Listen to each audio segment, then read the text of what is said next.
Hey guys. Fernando, how you Hello. doing? Hi, thank you. Well, first, congratulations for the TV show. I enjoy a lot and suffer a lot, and I like to know how was for you in the set. What sensation do you have in each scene and any tone that you make?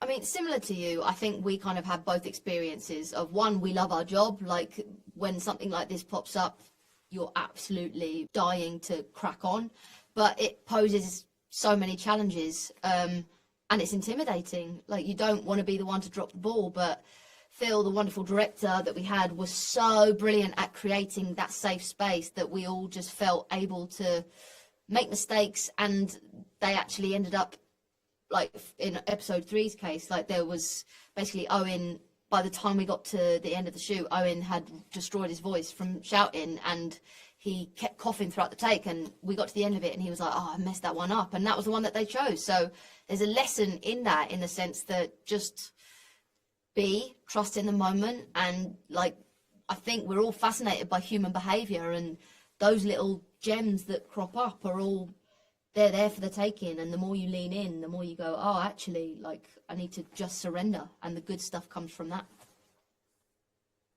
And for you, Ashley? Yeah, same.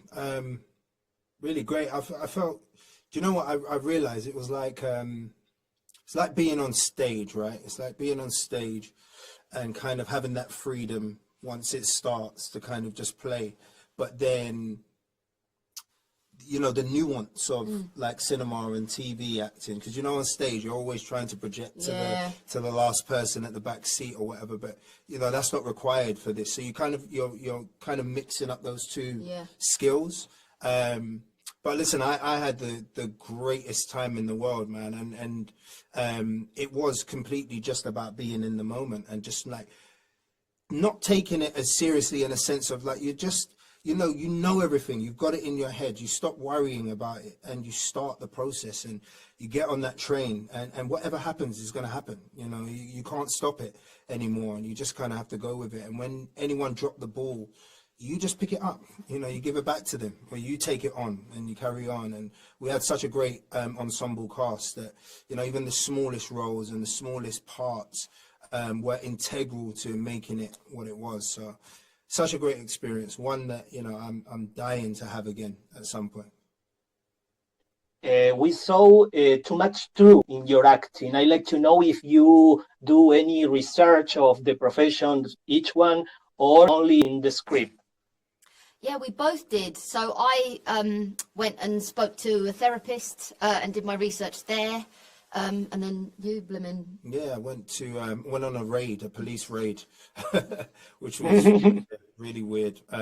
But yeah, good to do. But I guess after that, after we did the basics, got the foundation, it wasn't, the characters actually weren't about what their jobs were. It was about, there was an emotional core that was completely different to, what the job is about, and we had to find that. And I think for me anyway, personally, I found that in the space with, the people that I was working with, and with Owen and with Amari and all the other kids that I worked with throughout the process. I agree. You kind of, you would have ruined it if you had made too many decisions, because the offer is something that is live. Like that is why the show is so compelling and so dangerous and so heartbreaking, is you are literally witnessing these people experiencing these things in that moment. And if we weren't genuinely doing that, you'd feel it and it wouldn't be as impactful. And so actually it like sounds simple, but we just had to be there and be alive, and hopefully that has made a difference. Of course. Thank you guys for your time. Thank you, Thank Ronaldo. you.